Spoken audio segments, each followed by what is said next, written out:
आज स्वामीशी गणेशचा रिझल्ट आहे आणि मला धकधक होतीये. स्कूलमध्ये जाऊन बघावं लागेल आता कोणाला जास्त मार्क पडलेत कोणाला नाही. But I am happy. जे पण काय करतात आहे ना ते इट्स ओके. मार्क बघितल्यावर कळेल मला आता. अरे मी पाहताय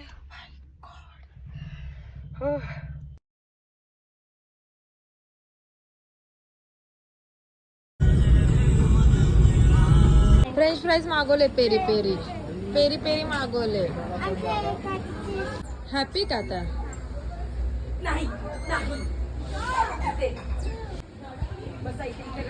तू छोटीच आहे.